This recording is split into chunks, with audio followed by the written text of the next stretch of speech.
आज इस वीडियो में डिस्कस करेंगे पाकिस्तान की हिस्ट्री के बारे में। ठीक है, देखिए पाकिस्तान जो है हमने जो है आज़ादी हमने ली 14 अगस्त 1947 में हमने आज़ादी ली। किससे ली? हमने ब्रिटिश जो है गवर्नमेंट से आज़ादी ली। और ब्रिटिश जो है इंडिया में 200 साल तक हुकूमत उसने की। मतलब कि वो जब इंडिया में आए थे वो ताजिर बन के आए थे। ईस्ट कंपनी उनकी एक थी, वो कंपनी तजारत के लिए इंडिया में आई थी, फिर आहिस्ते आहिस्ते उन्होंने इंडिया में कब्जा कर लिया। ठीक है, उसके बाद हमने ये जो आज़ादी ली थी, हमने पाकिस्तान जो आज़ाद करवाया था, ये कॉन्स्टिट्यूशनल स्ट्रगल थी। इसमें कोई वार नहीं हुई थी, जैसे कि आप बॉर्डर में खड़े होते हैं, एक दूसरे को जो है बम लगाते हैं, बम मारते हैं, गन चलाते हैं, ये सारी चीजें नहीं हुई थी। कॉन्स्टिट्यूशनल स्ट्रगल थी, एक मुकदमा लड़ा, उसके बाद जो है ब्रिटिश इंडिया यहाँ से चली गई और ब्रिटिश इंडिया दो मुल्क बना के चली गई, पाकिस्तान और इंडिया। इनको देके ये ब्रिटिश चली गई खुद। ठीक है, और हमारे पाकिस्तान बनाने में जो सबसे किरदार जो रोल रहा वो कायदे आजम का रहा और लियाकत अली खान का भी रहा। इसके बाद सडन कायदे आजम की भी डेथ हो गई, फिर 1948 में कायदे आजम की डेथ हो गई, फिर लियाकत अली खान को भी शहीद किसी ने कर दिया था जो है 1951 में। तो इस तरह से ये हमारे लीडर्स भी चले गए अचानक।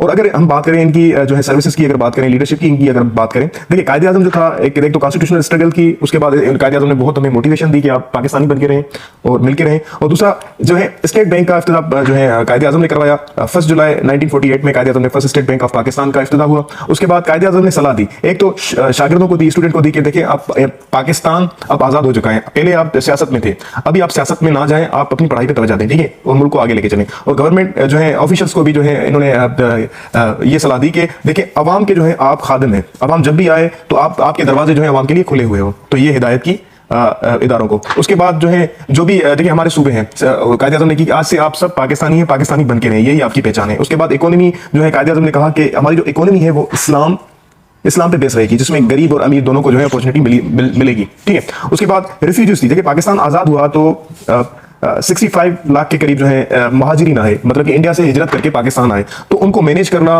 उनको रहना, ये एक बड़ा चैलेंज था। तो इस तरह से एक मोटिवेशन चाहिए। तो कायदे आज़म ने कहा इन सबको कि देखिए आप पाकिस्तान में आप आए हैं, तो अब आप सबको मिलकर पाकिस्तान बनाना है। ठीक है, देखिए पाकिस्तान तो अब आज़ाद हो गया, हमने ब्रिटिश से जो है आज़ादी ले ली।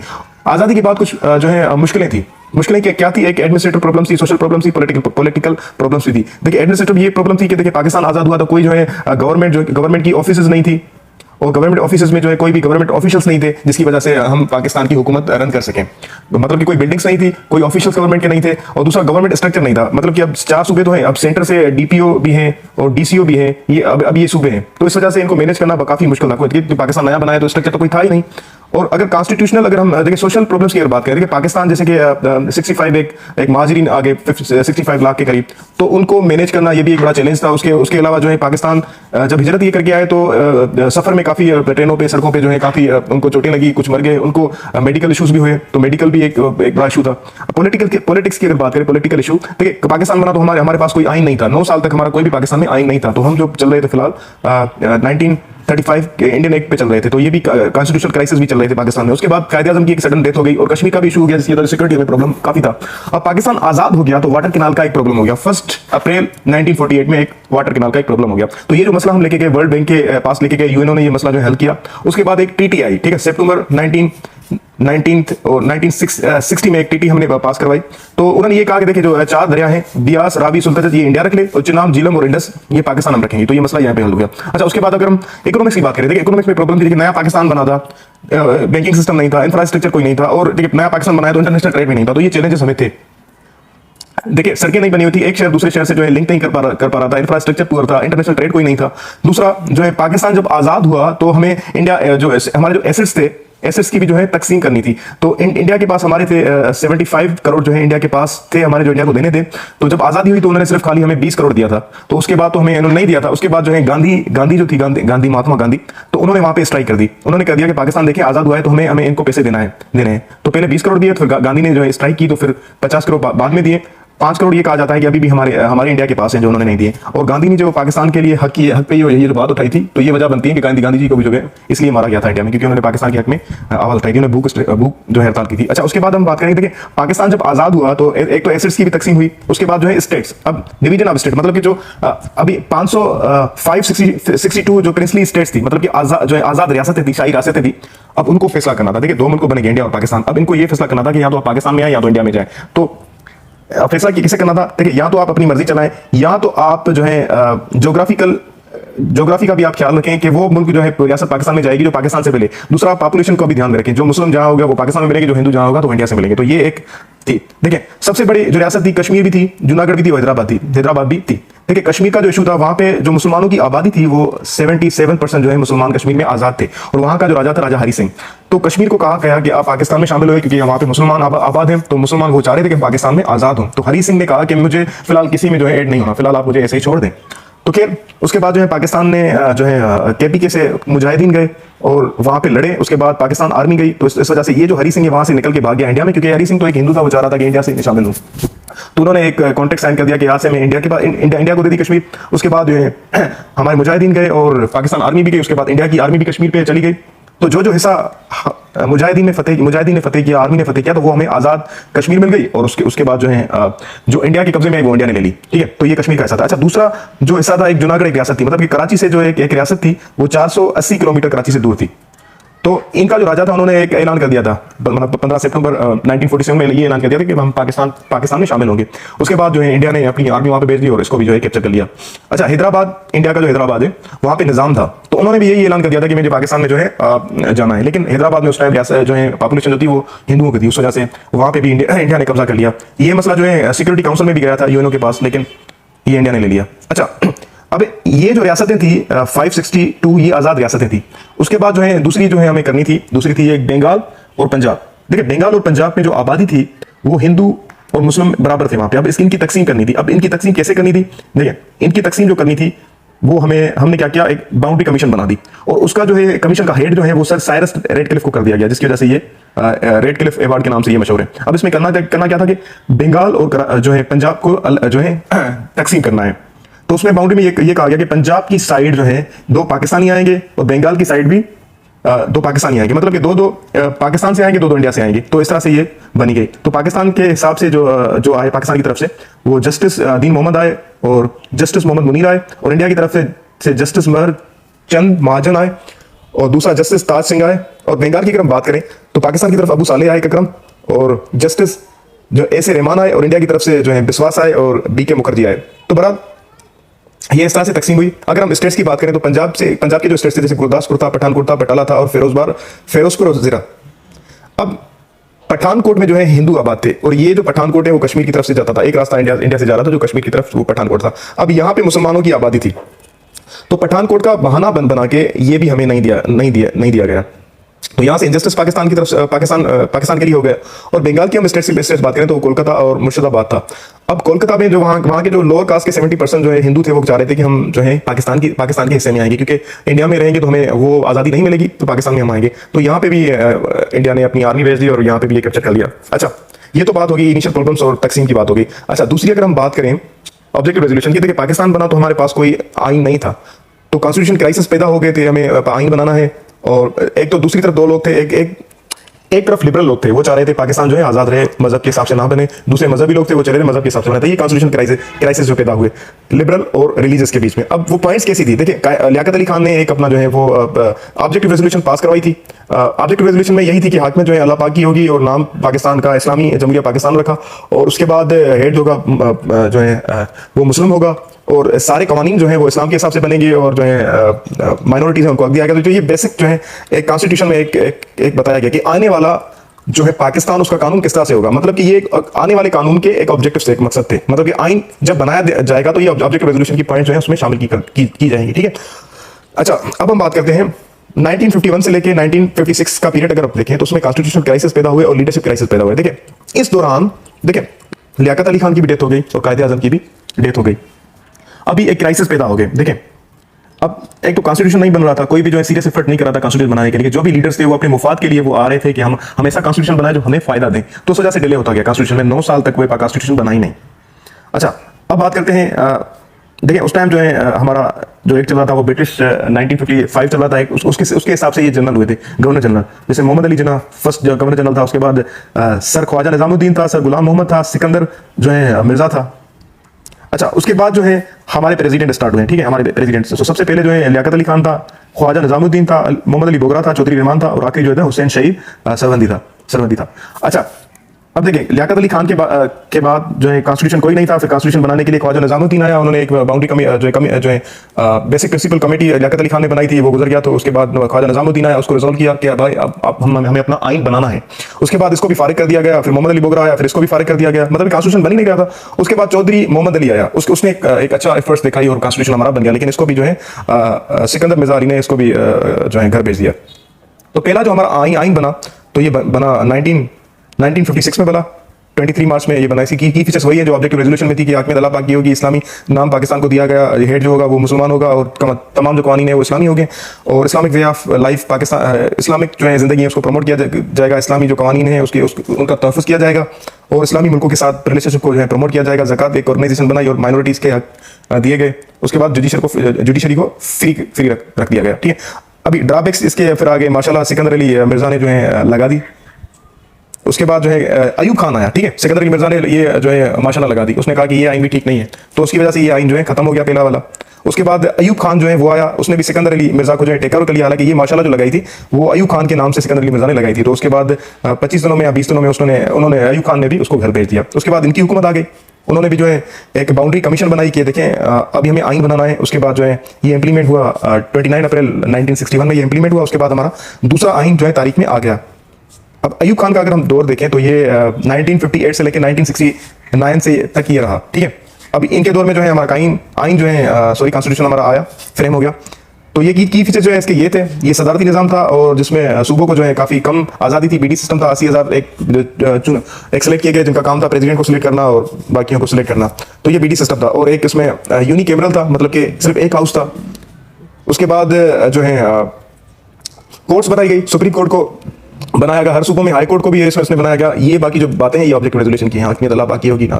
ठीक है, अच्छा अब हम बात करें कि अयूब खान जो आए तो उनके रिफॉर्म्स क्या थे। देखिए अयूब खान जो आए उनके अगर हम रिफॉर्म्स की बात करें तो उन्होंने जो है एग्रीकल्चर रिफॉर्म्स दिए, इकोनॉमिक रिफॉर्म्स दिए और जो है सोशल रिफॉर्म्स दिए उन्होंने। तो एग्रीकल्चर रिफॉर्म्स क्या दिए, उन्होंने कहा कि जिसके पास 500 से ज्यादा जमीन होगी, जमीन की एकड़ होगी, तो वो हम जो है ले लेंगे उससे। उसके बाद 1000 से ज्यादा कोई नहीं रख सकता, मतलब कि जो नदियों से जो जमीन जा रही है, जो उसके नदियों के पानी से फर्टिलाइज हो रही है, तो वो 500 से ज्यादा कोई भी आम बंदा नहीं रख सकता। और जो बारिशों की वजह से जो फर्टिलाइज हो रही है जमीनें, वो 1000 तक जो है रख सकते हैं, इससे ज्यादा नहीं। तो उसको हुकूमत जो है ले लेगी, हुकूमत लेके एक जो है क्या करेगी, फंड को जो है इशू करेगी। तो इस वजह से जो है कहा जाता है कि काफी फायदा हुआ था, एक्स्ट्रा ग्रोथ हुई थी, इसको ग्रीन रेवोल्यूशन कहा गया था। देखिए अयूब खान जो थे वो कैपिटलिज्म को जो है प्रमोट कर रहे थे, मतलब जो अमेरिका में जो ये चल रही है कैपिटलिज्म आइडियोलॉजी, उसको जो है अपना रहे थे। अयूब खान ये चाह रहे थे कि जो 200 फैमिलीज हैं, मतलब कि जो सरमायादार हैं, तो उनको हम टैक्सेस का पैसा देंगे, मतलब उनको पैसा देंगे ताकि वो इंडस्ट्रीज बिल्ड कर सकें, इंडस्ट्रीज बिल्ड करके वो जॉब्स क्रिएट कर सकें। तो उनका ये था, ये एक बहुत अच्छा था कि पैसे वालों को उन्होंने पैसा दिया ताकि वो इंडस्ट्रीज को बढ़ाएं, प्राइवेट सेक्टर को बढ़ाएं, ताकि इंडस्ट्रीज यहाँ पे खुले और गरीब जो है आवाम को जो है और भी जो है जॉब्स क्रिएट हो ताकि लोग जॉब्स करें। तो ये इनकी ये थिंकिंग थी। उसके बाद जो है इंडस्ट्रीज, चाहे लार्ज इंडस्ट्रीज थे या स्मॉल इंडस्ट्रीज से काफी जो है इसमें फायदा हुआ, काफी ग्रोथ हुआ। 10 साल में इन्होंने जो काफी ग्रोथ की इंडस्ट्रीज के मामले में। अगर सोशल रिफॉर्म्स की अगर बात करें, देखिए अयूब खान ने जो है एक ऑर्डिनेंस पास कराया, एक कानून पास कराया 1961 में, एक ऑर्डिनेंस पास कराया, एक मैरिज रजिस्ट्रेशन थी, मतलब कि यूनियन काउंसिल में जो है मैरिज रजिस्ट्रेशन मतलब कि वो करवानी थी, ये कानून पास करवा दिया। उसके बाद जो है सेकंड मैरिज में ये था अगर कोई भी मुसलमान मर्द अगर दूसरी शादी कर रहा है तो सबसे पहले पहली वाइफ से वो परमिशन लेगा शादी की, उसके बाद वो शादी करेगा। तो ये रिफॉर्म्स थे सोशल में। और डाइवोर्स में ये था कि तीन जो तलाक होती है उसको जो है वो बैन कर दिया, कि 3 तलाक जो जैसे प्रोनाउंस करता है, एक मतलब तलाक, तो ये जो है इसको खत्म कर दिया गया। उसके बाद जो भी मियाँ बीवी के जो भी मसले होंगे वो आर्बिट्रेशन एक काउंसिल बनाएगी कि वहां पे मसले हल होंगे, बजाय कि कोर्ट पे लेके आए या यहाँ लेके आए। तो ये इनकी ये अचीवमेंट्स थी। ठीक है, अच्छा उसके बाद जो है इलेक्शन होती है। इलेक्शन जो होती है वो 1965 में इलेक्शन करवाई जाती है। ये डायरेक्ट वोट होता है। ठीक है, डायरेक्ट वोट मतलब कि आवाम जो है इसमें नहीं होती, डायरेक्टली इन्वॉल्व। ये बीडी सिस्टम था। बीडी सिस्टम में जैसे अपने ही चुने हुए उन्होंने लोग थे, 80,000 वही चुने थे। अब पाकिस्तानी लोगों को मालूम था कि यहाँ पे गद्दांधली होगी, तो इस इलेक्शन में जो है कायदे आज़म की बहन मिस फातिमा जिन्ना थी और दूसरी तरफ अयूब खान थे। अब फातिमा जिन्ना को जो है जो इस्लामी लोग थे ये भी सपोर्ट कर रहे थे ताकि ये धांधली जो अयूब खान करके आ रहे हैं वो ना करके आए, ये मान रहे थे। तो बहरहाल फातिमा जिन्ना को जो है ये शिकस्त आ जाती है, अयूब खान जो है नतीजे के तौर पर ये जीत जाते हैं। ठीक है, उसके बाद जो है पाकिस्तान में जंग छिड़ गई थी। 1965 में इंडिया और पाकिस्तान की जंग छिड़ गई थी और 17 दिन ये जंग चली थी इंडिया और पाकिस्तान की। ठीक है। अभी इंडिया ये कहती है कि हमने ये जीती थी जंग, पाकिस्तान ये कहता है कि हमने जीती थी, लेकिन अगर हम न्यूज़पेपर में देखें, ये ऑस्ट्रेलिया का एक न्यूज़पेपर, ये पाकिस्तानी विक्ट्री इसने नहीं कहा था, मतलब कि पाकिस्तान ने इस जंग में कामयाबी हासिल की थी। अब इस जंग में क्या हुआ था कि सबसे बड़ी जो टैंक्स थी इस जंग में, वर्ल्ड वार के बाद जो है पाकिस्तान और इंडिया की जंग में ही टैंक्स ज्यादा देखी गई थी, तो ये एक रिकॉर्ड था। और इस जंग में क्या था कि पाकिस्तान की जो हदें वो कुछ इंडिया के पास चली गई, जो इंडिया की हदें थी वो पाकिस्तान के पास चली गई थी। उसके बाद जो है ताशकंद डिक्लेरेशन जो है, ये ताशकंद डिक्लेरेशन जो है एक पास हुई, उसमें ये 1966 में ये ताशकंद डिक्लेरेशन पास हुई। तो अयूब खान ने ये कर दिया कि जो टेरिटरीज थी ना, जो हदें कुछ इंडिया ने ली कुछ पाकिस्तान ने ली, तो ये फैसला हुआ कि जो टेरिटरीज हैं हम एक दूसरे को दे देंगे। तो इस पे जो शहीद जुल्फकार अली भुट्टो जो था पीपल्स पार्टी का, तो उन्होंने जो है रिजाइन कर दिया। उन्होंने कहा था कि ये आपने बहुत गलत कर दिया, मतलब अयूब खान पे क्रिटिसिज्म उन्होंने स्टार्ट कर दी कि ये आपने क्या कर दिया, कि पाकिस्तान ने ये जंग जीती थी 1965 की, पाकिस्तान ने जंग जीती है, तो आप ये ना करें। तो उस टाइम शहीद जुल्फकार अली भुट्टो जो था वो फाइनेंस मिनिस्टर था अयूब खान का। उसके बाद इसने अपनी इस पावर से रिजाइन कर दी और उसने अपनी मूवमेंट स्टार्ट कर दी। जुल्फकार अली भुट्टो ने अपनी मूवमेंट स्टार्ट कर ली, पीपल्स पार्टी के नाम से इन्होंने अपनी मूवमेंट स्टार्ट कर दी अयूब खान पे तनकीद करके, तो ये दूसरे रास्ते निकल गए। उसके बाद अयूब खान का भी जो है खत्म हो जाता है। अयूब खान की हुकूमत जो है 1969 में इसकी भी हुकूमत चली जाती है। उसके बाद जो है मार्शल लॉ लग जाता है, याह्या खान ने मार्शल लॉ लगा दिया था, तो इन्होंने 2 साल हुकूमत की थी मार्शल लॉ लगा के। 1969 से लेके 1971 तक ये याह्या खान रहे। उसके बाद जुल्फकार अली भुट्टो आ गए थे, ठीक है। अभी याह्या खान को ये तनकीद लोग करते हैं कि ये जो इंसान था वो ना तो फौज का सरबराह बनने के लायक थे, ना ही मुल्क का सरबराह बनने की, ये एक दूसरी सोच थी, ठीक है। उसके बाद जो है याह्या खान आया, याह्या खान का पीरियड देखिए 2 साल तक रहा। याह्या खान आए और उसने इलेक्शन करवाई। इलेक्शन किस, देखिए अब जो है 1962 का जो आइन था वो तो खत्म हो गया था मार्शल लॉ के बाद, अब इलेक्शन तो करवाने थे। तो इलेक्शन जो इन्होंने कराया एलएफओ के जरिए कराया, मतलब कि लीगल फ्रेमवर्क ऑर्डिनेंस के हिसाब से इन्होंने इलेक्शन करवाई थी, ठीक है। और इलेक्शन जो है 1970 में इलेक्शन इन्होंने कराई। अभी इस इलेक्शन में जो है 2 पार्टीज थी, मतलब इससे दूसरी भी छोटी बड़ी पार्टी थी, लेकिन जो मेजर थी वो 2 थी। एक तरफ थी पीपी, दूसरी थी अवामी लीग, जिसमें मुजीबुर रहमान बांग्लादेश का जो है वो लीडर था, ठीक है। अभी इसमें वेस्ट पाकिस्तान जो मौजूदा हमारा पाकिस्तान है, दूसरा था ईस्ट पाकिस्तान जिसको हम बांग्लादेश कहते हैं। देखिए अब मुजीबुर रहमान जो थे वहां बांग्लादेश में वो कहते थे कि हमें एक आजाद एक मुल्क चाहिए, मतलब कि बांग्लादेश जो है वो आजाद एक चाह रहा था। उसका ये मानना था कि हमें एक आजाद मुल्क चाहिए, हमें पावर चाहिए। वो पाकिस्तान से वैसे ही खिलाफ थे, ठीक है। तो उस वजह से जो है इनके दरमियान पीपल्स पार्टी की तरफ से जुल्फकार अली भुट्टो थे, अवामी लीग की तरफ से मुजीबुर रहमान थे। तो दोनों साइड जो है ईस्ट और वेस्ट पाकिस्तान में जो है इलेक्शन स्टार्ट हुई। तो नतीजे के तौर पर दोनों ने यहाँ एक कामयाबी ली। अब ज्यादा जो वोट्स लिए थे उस हिसाब से सीट्स जो है मुजीबुर रहमान की थी, तो उस हिसाब से मुजीबुर रहमान को हुकूमत मिलनी चाहिए। देखें जैसे कि वो पाकिस्तान से नफरत कर रहे थे और अलग मुल्क की डिमांड कर रहे थे, अलग उसको राइट चाहिए थे, उस वजह से याह्या खान ने जो है वो इसको नहीं देना चाह रहे थे। तो वो चाह रहे थे कि जुल्फकार अली भुट्टो हुकूमत करें। देखें वो जो कामयाब हुआ था मुजीबुर रहमान, वो नारे लगाता था, एंटी पाकिस्तान के नारे लगाता था। ये 6 पॉइंट्स इनकी होती थी। ये कहता था कि मुझे सूबाई इकोनॉमी हमें चाहिए, मतलब खुद मुख्तियार हो, और तिजारत जो हमारा जो ट्रेड है वो आज़ाद रहे, मतलब कि हम जो तिजारत करते हैं यहाँ से वो हमारी आज़ाद रहे आपसे। उसके बाद जो है तिजारत करके जो हमारे पैसे आते हैं बांग्लादेश में वो उनका अकाउंट सेपरेट हो, मतलब कि इनको ये इल्ज़ाम लगाते थे पाकिस्तान जो है पैसा हमारे लेते हैं। तो उन्होंने कहा कि करेंसी भी हमारी चेंज हो, पाकिस्तान की करेंसी अलग, हमारी करेंसी जो है चेंज होगी, ठीक है। उसके बाद जो है टैक्स कलेक्शन की बात की थी कि हर सूबा जो है अपनी टैक्स कलेक्शन खुद करेगा।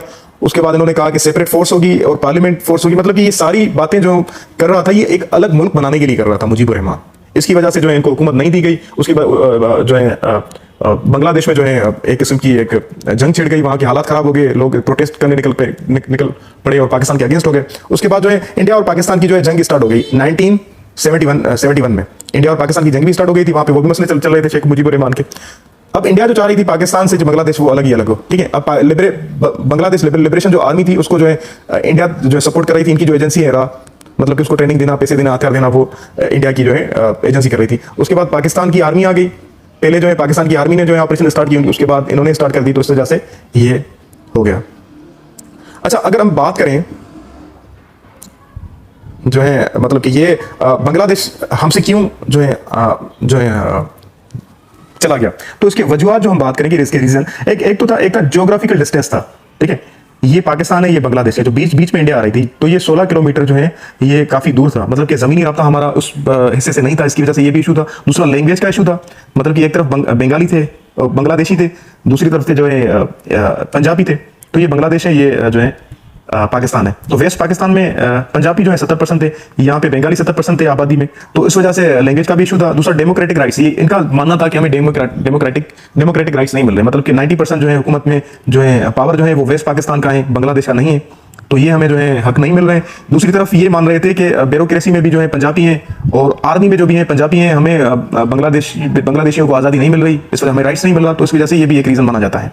और इंडियन इन्वॉल्वमेंट, देखिए इंडियन तो चाह ही नहीं रही थी कि पाकिस्तान के हिस्से में ये आए, तो वो भी इन्वॉल्वमेंट कर रही थी, मतलब कि हथियार सप्लाई कर रही थी, ट्रेनिंग उनको दे रही थी बांग्लादेश लिबरेशन आर्मी को। उसके बाद इकोनॉमिक राइट्स के इशू चल रहे थे, ऐसे ही ये मान रहे थे कि पाकिस्तान हमारे पैसे ले रहा है, हमें ऐसे नहीं मिल रहे। उसके बाद देखिए ये जो हालात हो गए, एक रिवोल्ट, एक बगावत स्टार्ट होगी बांग्लादेश में, तो पाकिस्तान आर्मी चली गई वहाँ पे, उन्होंने सर्च लाइट एक ऑपरेशन स्टार्ट कर दी, जिसमें आर्मी को बहुत तनकीद किया गया, मतलब कि उनको ये माना गया कि इन्होंने काफ़ी सारे हमारे लोग मारे, रेप केसेस भी उन पे फजूल के इल्ज़ाम आर्मी पे लगाए गए थे बांग्लादेश की तरफ से। और दूसरा ये वजह है कि lake of administration authority, administrative authority थी, मतलब कि अथॉरिटी ज़्यादा थी वो वेस्ट पाकिस्तान के पास थी, ठीक है।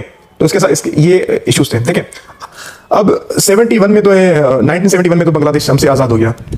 अब 93 जो हज़ार हमारे कैदी जो थे, मतलब कि जंगी कैदी जो थे, आर्मी जो थी वो इंडिया के पास थी, अब ये इनको छुड़ाना था। अब याहिया खान जो थे वो हुकूमत देके चले गए, किसको देके चले गए? जुल्फकार अली भुट्टो को देके चले गए। अब जुल्फकार अली भुट्टो के सर पे ये थी जिम्मेवारी कि आपको ये 93,000 जो हमारी सिपाही हैं, जंगी कैदी हैं, उनको छुड़ाना है। तो इस तरह से जो है बांग्लादेश भी आज़ाद हो गया और याहिया खान भी चला गया और ये हुकूमत देके जुल्फकार अली भुट्टो को चला गया। अब जुल्फकार अली भुट्टो की बात करें तो ये चीफ मार्शल लॉ एडमिनिस्ट्रेटर था, ये अप्रैल 1972 को जो है ये आ गए।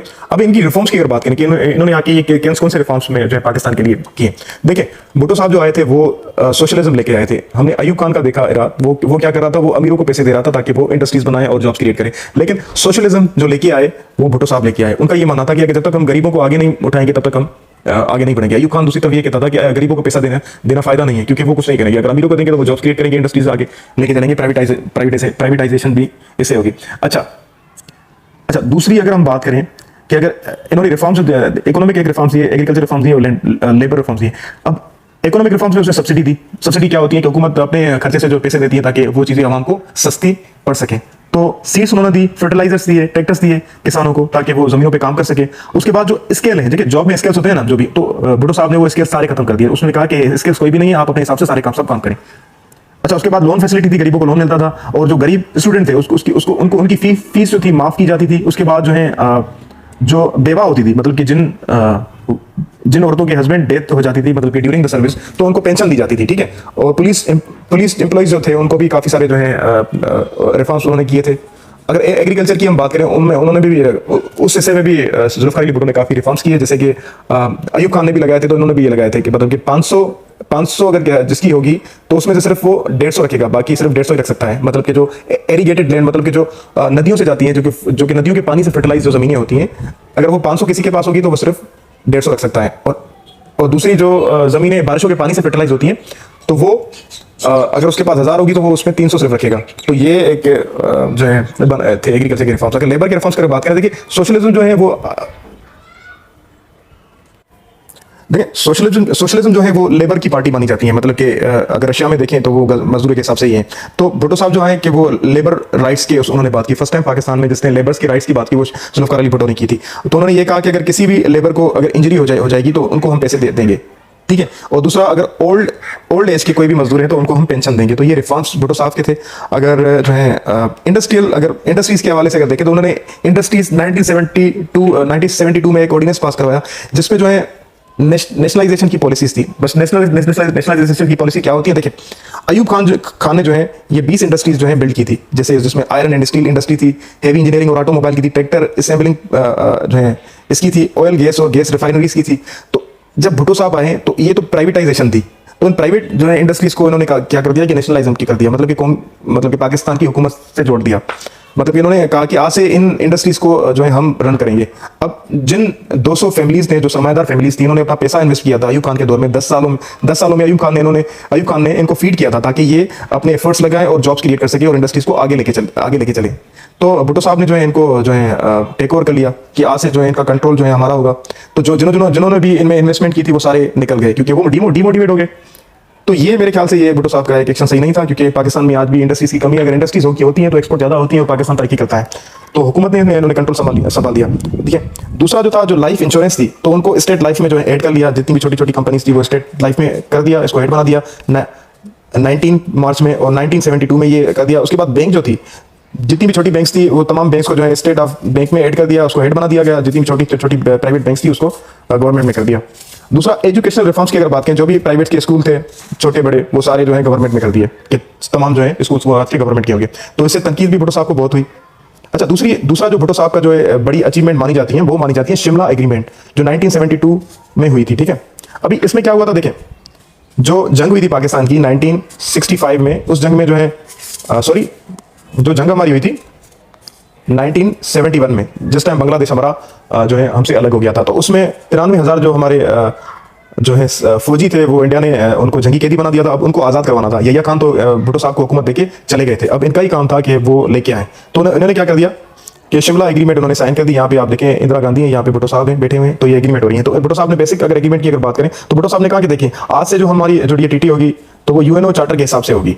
ठीक है, जो भी हमारे मसले यूएन चार्टर के हिसाब से हम डील करेंगे। तो बायलैटरल उसमें रिलेशनशिप की बात की, मतलब कि हमारे जो आपसी जो मामलात हैं वो हम आपस में डील करेंगे, कोई थर्ड पार्टी नहीं आएगी, मतलब कि कोई थर्ड मुल्क नहीं आएगा। ठीक है, दूसरा ये बात है तो रिस्टोर टेरिटरीज। देखें ये जो जंग हुई थी, जो भी टेरिटरीज थी इंडिया ने पाकिस्तान की ले ली और पाकिस्तान ने इंडिया की ले ली, तो ये इनको रिस्टोर करना था, ताकि जो हमारी आपने टेरिटरी ली हुई है वो हमें वापस कर दें, जो हमने आपके लिए हम आपको ले देंगे कर देंगे। तो ये रिस्टोर टेरिटरी ये कर दी। और दूसरा था stay away from internal affairs. देखें इन्होंने ये कहा कि हमारे जो इंटरनल अफेयर्स हैं उनसे हम अलग रहेंगे। ठीक है, मतलब कि एजेंसीज को, मतलब कि राज होगी वो हमारे मामला में दखल अंदाजी नहीं करेगी, जो हमारी जो एजेंसी है ऐसा है वो भी आपके मामले में दखल अंदाजी नहीं करेंगी। ठीक है, दूसरा था कि हम वार नहीं करेंगे, जब भी मसला हुआ तो हम टेबल टॉक करेंगे, मतलब कि आपस में बैठ के इसको सुलझाएंगे। तो ये शिमला एग्रीमेंट में थी। दूसरा रिस्टोर रिलेशन। देखिए जंग के बाद जो है हालात भी खराब हो गए थे, तो अब रिश्तों जो ताल्लुक जो था उनको भी रिस्टोर करना है। दूसरा ये हुआ कि कम्युनिकेशन रिज्यूम हो गया, मतलब कि अब हम जो भी हैं वो कम्युनिकेशन के जरिए हम मामला हल करेंगे। और दूसरा जो ट्रेवल है उसको हम प्रमोट करेंगे, एक दूसरे के मुल्क में आ सकते हैं। दूसरा तिजारत जो है वो भी हम करेंगे। उसके बाद सोशल कल्चर एक्सचेंज करेंगे, मतलब कि जो भी इंडियन है जो भी पाकिस्तानी है उनको हम वीज़ा देंगे ताकि वो मुल्क में एक दूसरे के मुल्क में आ सके, रह सके। तो इस तरह से ये कल्चर एक्सचेंज थी। और दूसरा फ्यूचर रिलेशनशिप की अगर बात की गई, ठीक है, भुट्टो साहब ने कहा कि जो फोर्सेज हैं वो हम विथड्रा करेंगे, जो एक दूसरे के जो है टेरिटरीज में फोर्सेज भेजी हुई हैं तो विथड्रा करेंगे। और LOC ऑफ कश्मीर इसको मानेंगे, मतलब कि 1948 में जो कश्मीर का मसला हुआ था, जो जंग हुई थी, तो जो हिस्सा पाकिस्तान के हिस्से में आया तो वो पाकिस्तान में रखेगा, और जो इंडिया के पास आया तो वो इंडिया के पास रखेगा। मतलब कि ये जो टेरिटरीज हैं इनको हम LOC मानेंगे। ठीक है, और ये जो तमाम जो बातें हैं वो 30 डेज में जो है पूरी की जाएगी। तो इंदिरा गांधी ने शर्त रखी भुट्टो साहब की, देखिए ये हम तमाम आपकी शर्तें मानेंगे। एक शर्त ये है कि आप बांग्लादेश को जो है एक मुल्क माने, तस्लीम करें। बहरहाल भुट्टो साहब ने बांग्लादेश को जो है मुल्क नहीं तस्लीम नहीं किया था। उसके बाद फिर भी जो है ये सारी शर्तें मानी गई थी। ठीक है, तो ये भुट्टो साहब का जो है दौर था। अच्छा, भुट्टो साहब का अगर दूसरी हम बात करें, देखिए भुट्टो साहब जब आए तो OIC कॉन्फ्रेंस हुई थी 1947 में लाहौर में हुई थी। उसमें भुट्टो साहब ने क्या किया था कि ईरान के जो बादशाह हैं और सऊदी के जो बादशाह हैं, फर्स्ट टाइम किसी ने जो इनको एक प्लेटफॉर्म पे जो बिठाया था वो भुट्टो साहब ने ही बिठाया था, तो ये उनका कारनामा माना जाता है। दूसरा एटम बम भुट्टो साहब के दौर में बना था। भुट्टो साहब ने ये जैसे नारा लगाया था, घास फूस खाएंगे लेकिन एटम बम बनाएंगे, तो भुट्टो साहब ने ये करवाया था। उसके बाद जो है 1977 में इलेक्शन होती है। एक तरफ होती है PNA, दूसरी तरफ होती है PP। अब PNA होती है वो पाकिस्तान नेशनल अलायंस होती है। अब इस पार्टी में जो है राइट विंग से लोग होते हैं, इस्लामी लोग होते हैं। वो भुट्टो साहब को कहते हैं कि भुट्टो साहब शराब पीता है, उस पर इल्जाम लगाया था। उन्होंने कहा था कि मुल्क में सोशलिज्म को फैला रहा है, हालांकि इस्लाम में सोशलिज्म हराम है। ये क्या किस तरह का जो है माहौल क्रिएट कर रहा है। और निज़ाम मुस्तफ़ा का वो एजेंडा लेके आए थे PNA, भुट्टो साहब के खिलाफ हो गए थे वो।